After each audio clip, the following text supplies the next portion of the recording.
Como conseguir um ótimo salário após a sua formação e atuando na engenharia elétrica? É isso que nós vamos ver nesse vídeo. Olá, meu amigo engenheiro eletricista, meu nome é Vitor Stadin, eu sou engenheiro eletricista, atuo como autônomo na área de perícias de engenharia elétrica e nesse vídeo então quero falar sobre 3 fatores importantíssimos para você considerar e aplicar na sua vida para ter uma remuneração mais elevada na engenharia elétrica e também ter um crescimento mais rápido. Então, o primeiro fator que eu vou falar no vídeo de hoje é sobre a estabilidade versus o risco, né? Sobre a aversão ao risco que o engenheiro eletricista às vezes possui e acaba entrando em um emprego onde ele não vai ter ali um crescimento adequado ou que ele gostaria de ter, acaba ficando sujeito às vontades de alguém, ao teto salarial de uma determinada empresa ou de um determinado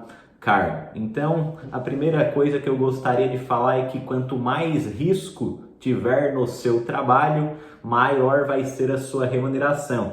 Tanto em relação à responsabilidade sobre esse risco, por exemplo, um projeto que você vai realizar, um laudo que você vai escrever, tanto em relação ao risco de perder este trabalho. Então, uma coisa que acontece muito é uma empresa já consolidada oferecer o trabalho para um engenheiro como analista, pagando pouco, só que esse trabalho geralmente tem um risco menor, digamos assim, deste engenheiro perder aquela situação, perder aquela fonte de renda, e ele acaba com este salário menor aceitando essa situação para poder ali ter a sua renda. Entretanto, ele vai ter um teto de possibilidades de crescimento de renda, vai ter que crescer, digamos assim, com a vontade do seu chefe ou do dono daquela empresa, do proprietário, dos diretores daquela empresa que está contratando um engenheiro eletricista, que normalmente não vai passar de um salário aí de analista de 4, 5 mil reais.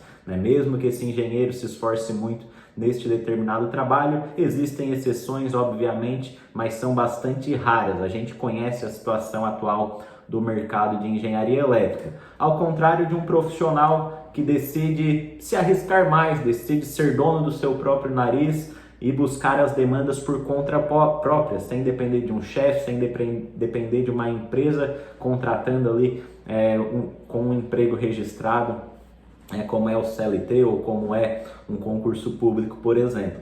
Nesses casos, o engenheiro eletricista vai ter que se preocupar em relação às demandas que ele vai ter que buscar e buscar estas demandas, se qualificar tecnicamente para realizar os serviços, para ser a solução para realizar esses serviços e também para buscar as demandas, para ter recorrência de clientes, uma série de situações que ensejam também alguns conhecimentos complementares além do conhecimento técnico.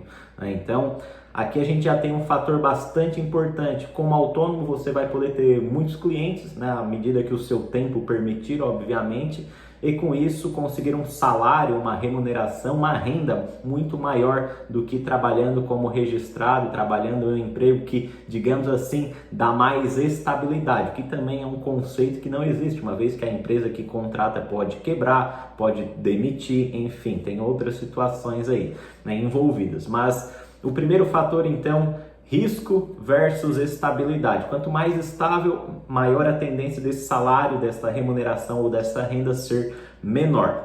Outra questão que vai aumentar e elevar a sua renda é o quanto você é insubstituível para realizar determinado trabalho que você foi contratado. Então, o profissional que é insubstituível, ele, obviamente, como não tem ninguém para concorrer com aquele trabalho que ele realiza, com aquela função que ele está exercendo, ele vai ser mais valorizado. Então, se você tem uma proposta melhor para fazer outro trabalho, obviamente que o empregador ali, se valer a pena para ele, e geralmente vale, já que você é o único que sabe fazer aquela situação e é um trabalho essencial para quem está te contratando, seja como autônomo, CLT ou numa vaga de concurso público, ele tende a pagar mais por este profissional que, digamos assim, é insubstituível, que é uma peça-chave ali na engrenagem do funcionamento de uma instituição ou de uma empresa, tá certo? Então, o segundo fator é a questão de ser insubstituível, que é basicamente agregar bastante conhecimento em uma área junto com a experiência para solucionar problemas específicos. Então, eu sempre falo sobre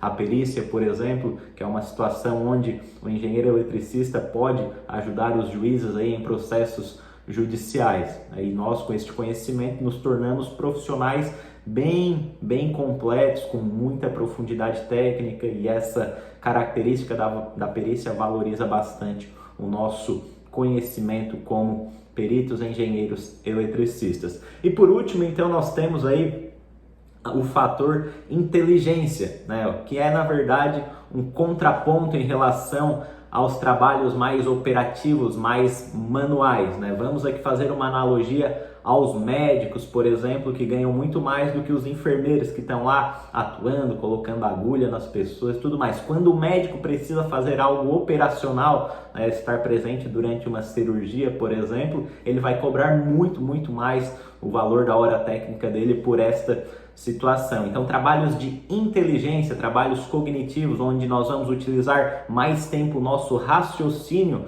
para lidar ali, trazer uma solução a um determinado problema, um esclarecimento para um determinado problema, como é na perícia, por exemplo, você tende a ser muito melhor remunerado do que em um trabalho que você está operando ativamente ali na instalação elétrica, mexendo em um quadro, fazendo uma manutenção em um transformador, por exemplo, que são trabalhos mais operativos, mais manuais. Quando você tiver que fazer isso, é por uma situação muito especial, porque uma subestação ali grande deixou de operar corretamente, precisa ser analisado algo muito pontual, e aí você, com seu conhecimento mais especializado, junto com a sua experiência, vai lá e cobra um ótimo valor por esse serviço, em uma urgência muito maior, tá bem? Então, este outro fator também deve ser considerado nas atividades, se você quer, né, ter a possibilidade de ganhar mais na engenharia elétrica.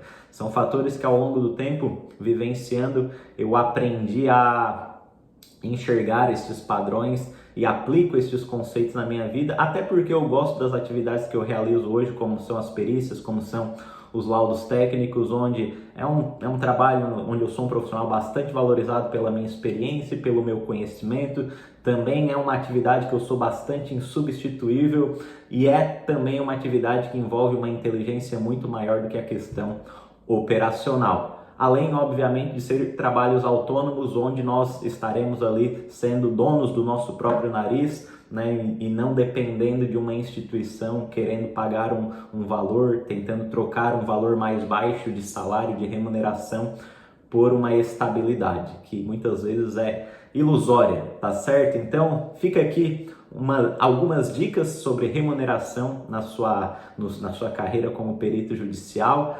E os meus votos que você aplique essas dicas e consiga também sucesso na engenharia elétrica. Quero também te fazer um convite. Na descrição do vídeo tem o link para você se cadastrar nos aulões gratuitos semanais. Aqui na Elétrica Forense eu compartilho dicas sobre a área de perícias, de laudos técnicos e também dicas sobre a carreira do engenheiro eletricista. Se você quer continuar crescendo na sua carreira como engenheiro eletricista, recomendo fortemente que você se cadastre na lista então dos aulões gratuitos semanais aqui da Elétrica Forense. Se inscreva no canal, curta o vídeo se essas dicas foram boas para você e se você vai aplicar na sua vida, deixe seu comentário e eu te vejo então em um próximo vídeo.